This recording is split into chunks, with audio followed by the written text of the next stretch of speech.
Bonjour, nous allons entamer le module numéro 1 qui est intitulé L'environnement réglementaire pour le développement des infrastructures de transport en Afrique.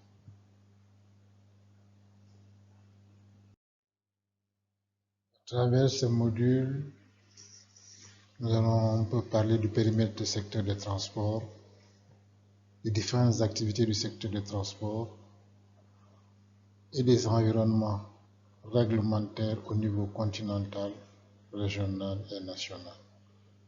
Nous allons terminer par les principales difficultés de la mise en application des textes réglementaires pour conclure pour ce premier module.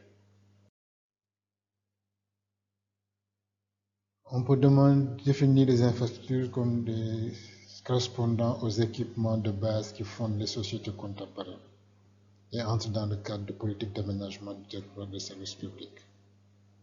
On distingue en général les infrastructures matérielles et les infrastructures immatérielles.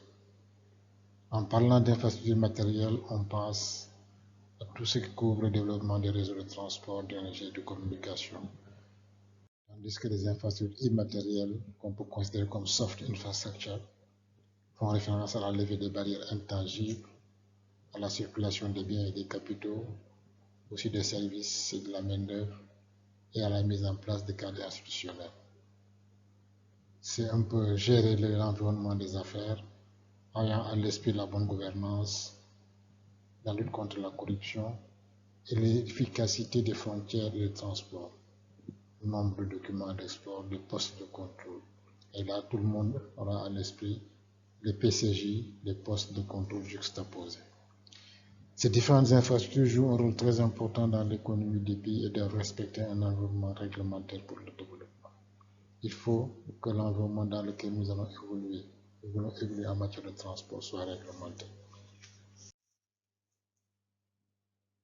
On peut avoir différents modes de transport, généralement aussi appelés sous-secteurs, dans le transport routier, les routes, le transport ferroviaire, le transport aérien, le transport maritime, le transport de voies navigables intérieures.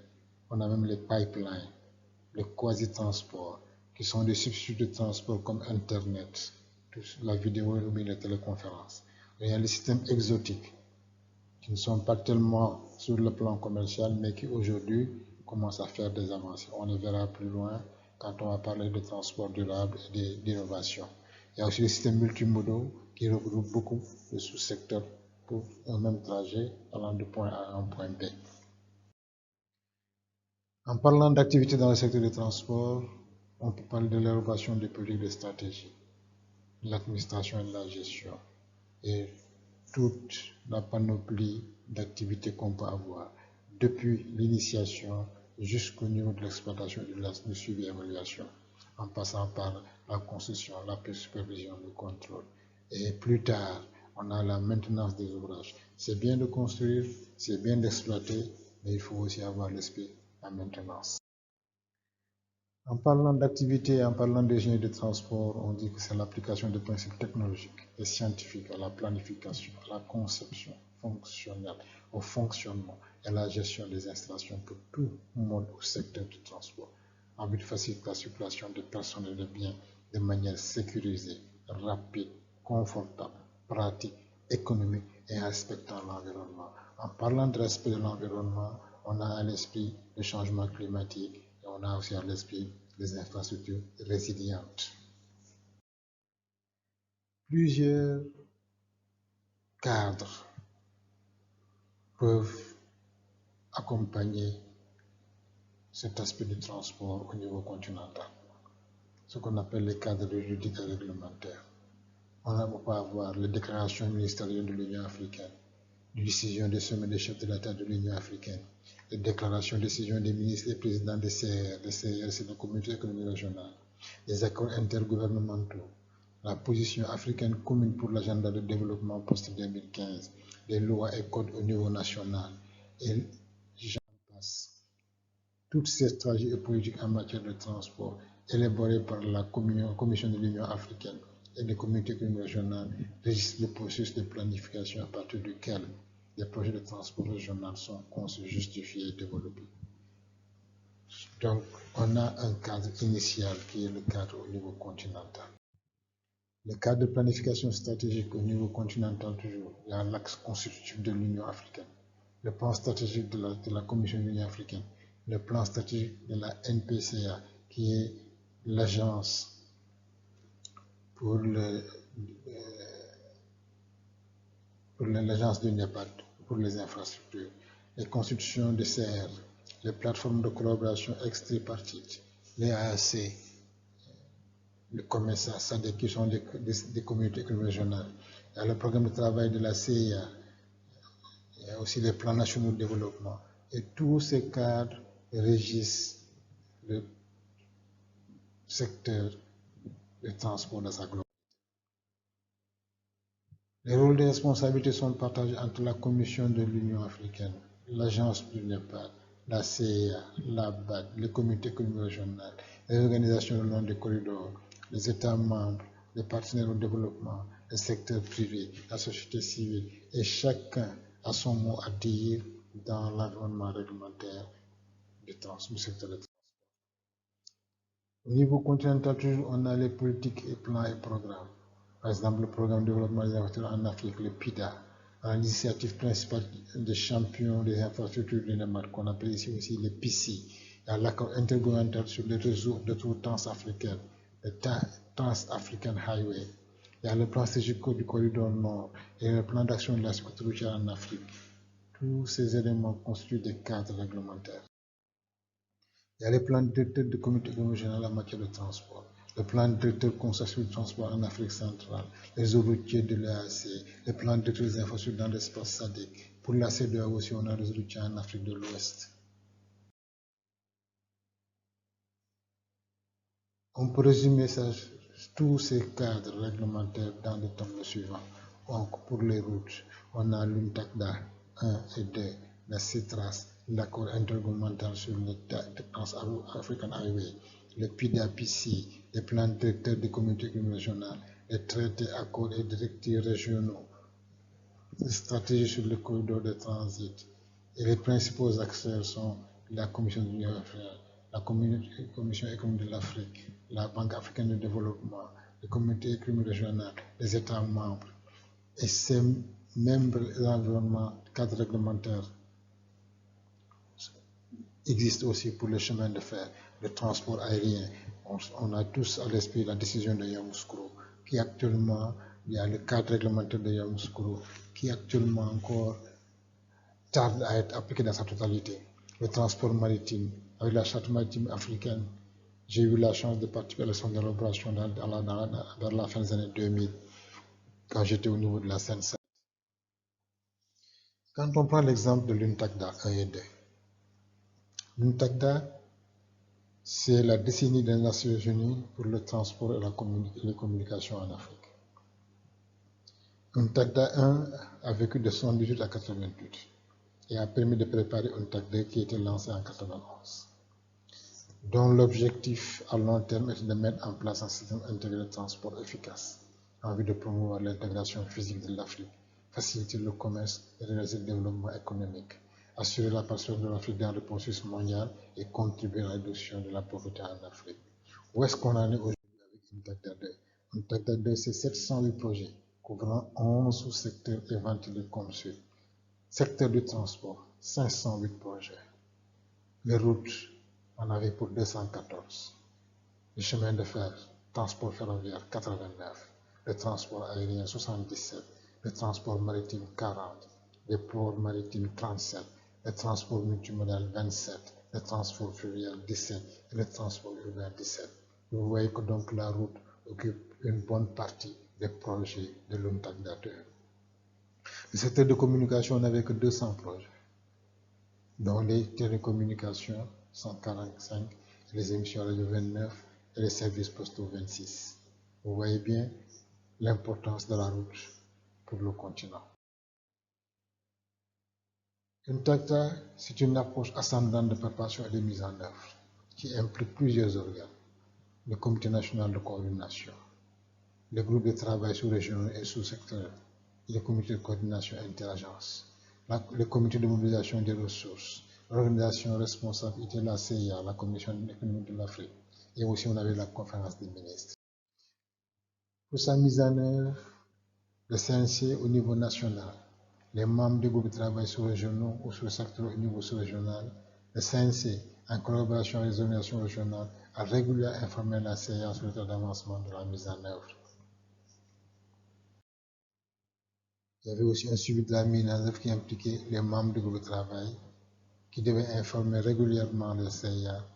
Il y a aussi la CIA qui a gardé des liens très directs avec le CNC et divers groupes de travail et fournit des rapports détaillés au CMR, au CCIA et à la conférence des ministres.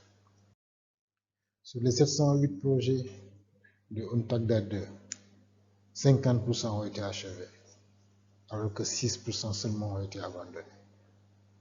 Et 16% partiellement achevés, ce qui nous donne 66% des projets. 2/3 des projets de UNTACDA 2 ont été achevés ou partiellement achevés. Non exécutés, il y en avait encore 28, mais à l'heure où je vous parle, certains de ces projets connaissent un début d'exécution.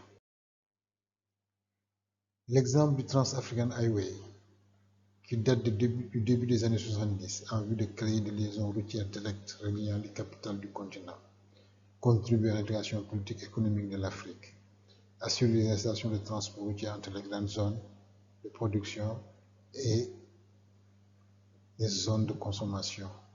La dernière version du Trans-African Highway est matérialisée sur la carte suivante. Vous voyez une carte avec vraiment des routes très importantes.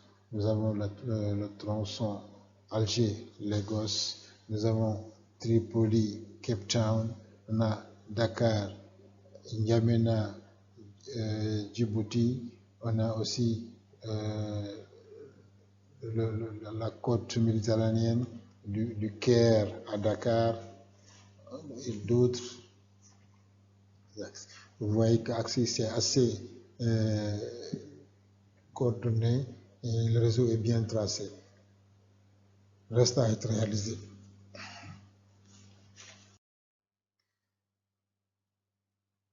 Les dispositions du Trans-African Highway avec ses principales difficultés. Il a été créé en 1971. Le bureau du réseau des routes transafricaines établit la division du transport, de la commission et du tourisme de la CIA.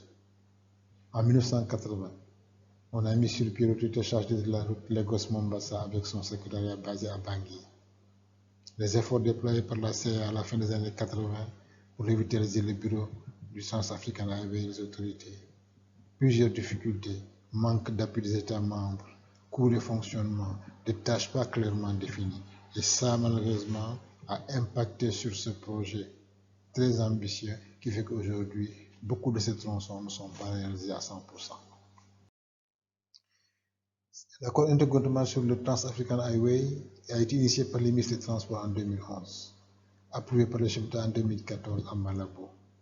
Le groupe de travail est composé de la CEA, de la CIA, de la NPCA, des communautés régionales et de la BAD.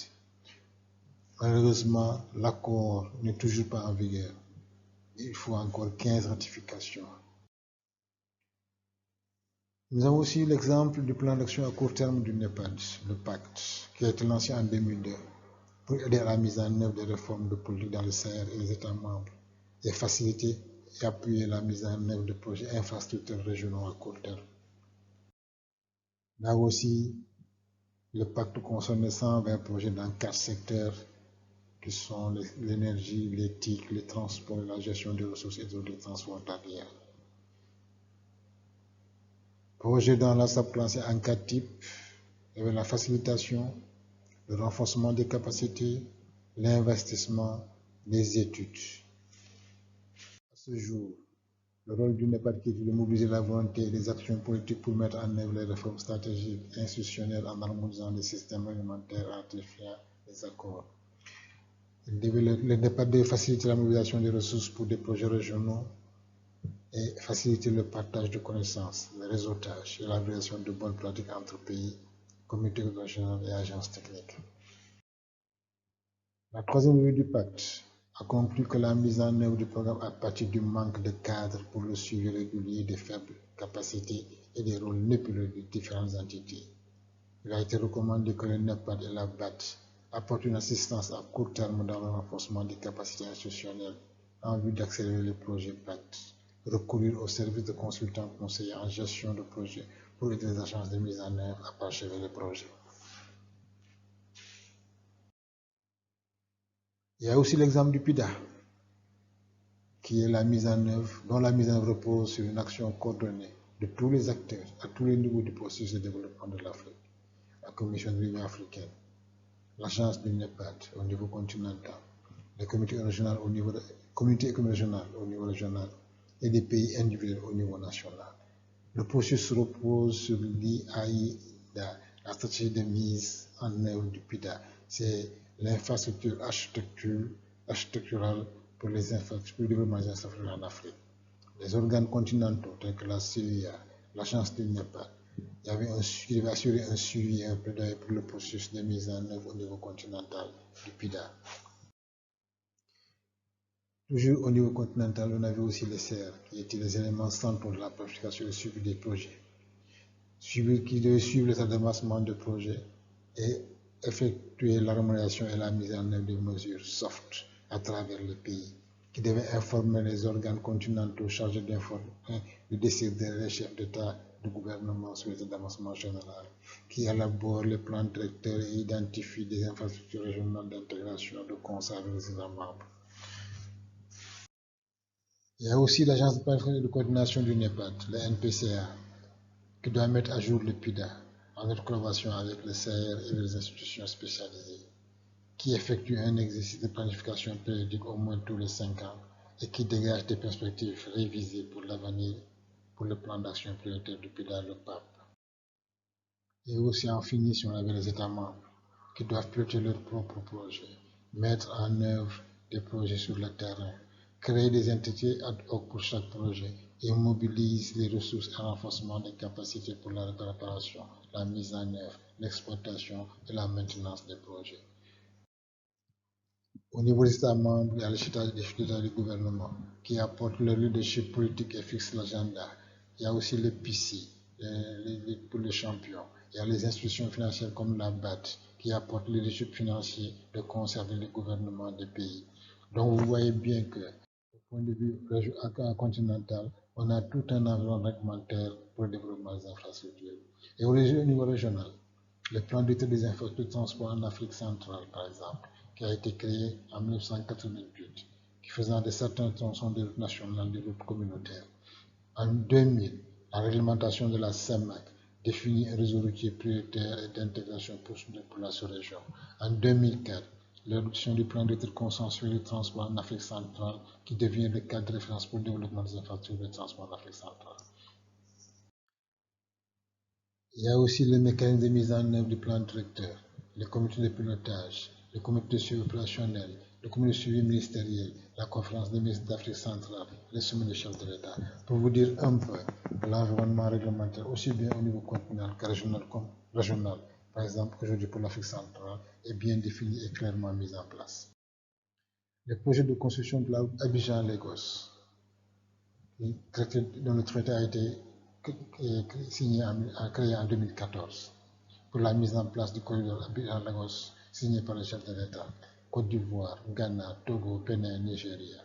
La mise en place de l'autorité de gestion du corridor Abidjan-Lagos Corridor, qui a un statut supranational, qui a une perspective juridique autonome financière, une responsabilité pour la construction, la gestion et l'exploitation du corridor. La mise en place du comité de pilotage du projet, composé des ministres chargés des transports routiers, des routes, des infrastructures et des travaux publics, des États membres et du commissaire de la recherche des infrastructures. Le comité de pilotage du projet est présidé par le ministre des Travaux publics et supervise la mise en œuvre du programme de développement du corridor Abidjan-Lagos. La CEDEAO assure le rôle de secrétariat. Encore une fois, on voit aussi bien pour l'Afrique centrale que pour l'Afrique occidentale, on a des structures bien calées dans un environnement réglementaire bien défini. Et ceci est valable pour le corridor nord-sud quand on parle de la zone comme EAC et SADC. Au niveau national, le secteur des transports constitue un environnement complexe où interviennent plusieurs acteurs aux intérêts différents. On y rencontre des biens marchands et non marchands, des biens privés et des biens publics, des effets externes, des situations de concurrence parfaite, de monopole et d'oligopole au niveau national et régional. Le fonctionnement de cet environnement nécessite un minimum de règles pour faire fonctionner harmonieusement le secteur. Et ces règles se définissent au niveau ces règles ont pour principal objectif organiser le secteur, fixer les conditions d'entrée et d'exercice de la profession, déterminer les conditions de fonctionnement et établir les modalités de règlement des conflits. Ces textes au niveau national, quand on parle d'objectifs essentiels, ces règles, normes et standards dépendent des conditions de fonctionnement et de la société de chaque monde.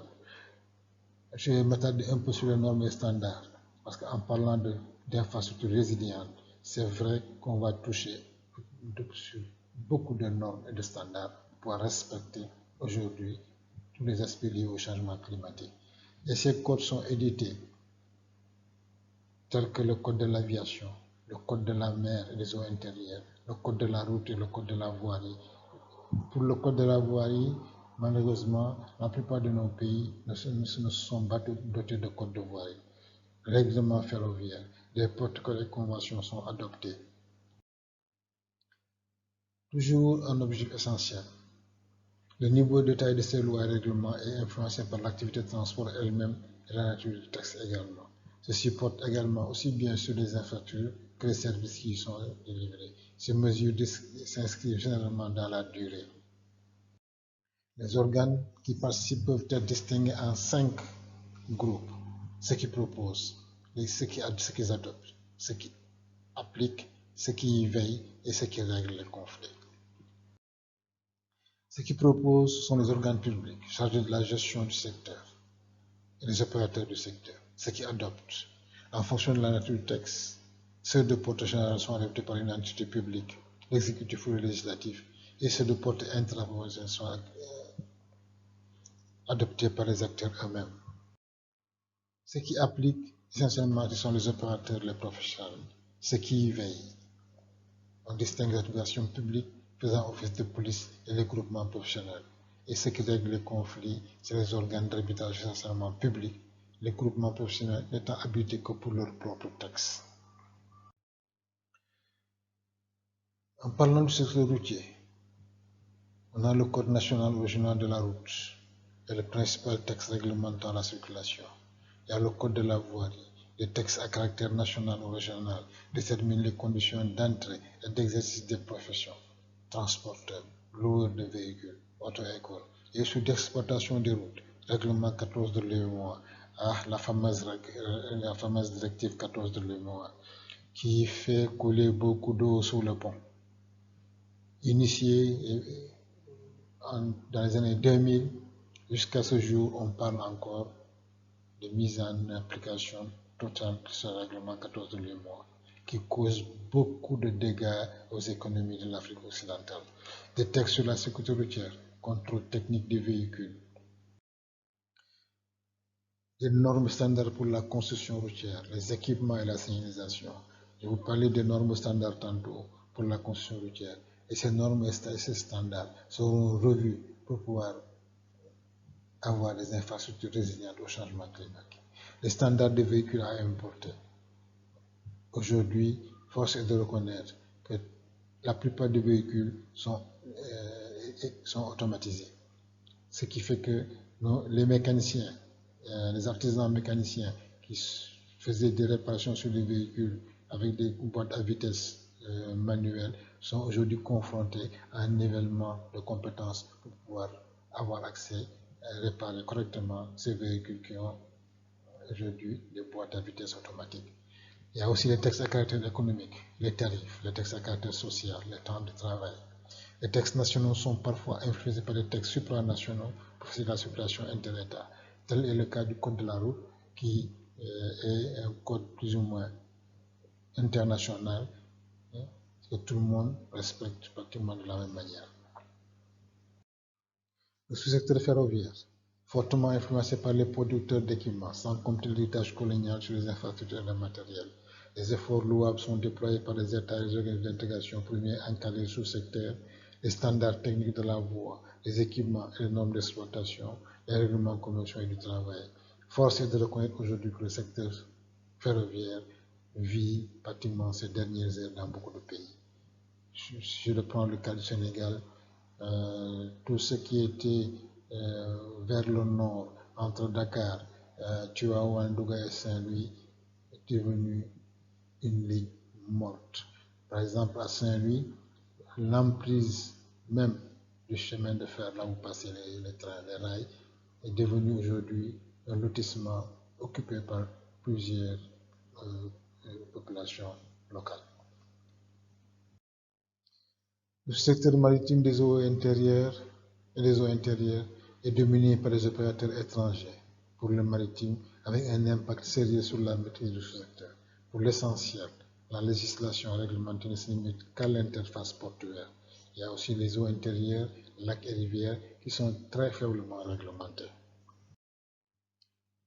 Le système maritime et les eaux intérieures, les normes d'infraction sont dictées par la taille du navire qui fréquente les ports. Les textes d'accès et d'exercice des professions auxiliaires de transport, les textes réglementant les conditions de travail, les textes économiques, les tarifs et les taxes. Le société aérien, encadré particulièrement par l'Organisation internationale de l'aviation, l'OACI. Les efforts nationaux et régionaux d'organisation du secteur viennent compléter et garantir la préservation des intérêts nationaux et régionaux. Il y a les textes d'accès et d'exercice aux professions liées à ce secteur, les textes de sûreté et de sécurité, et les normes infrastructures en relation avec les équipements fixes et mobiles. Nous avons tous à l'esprit, pour le citoyen, la décision de Yamoussoukro.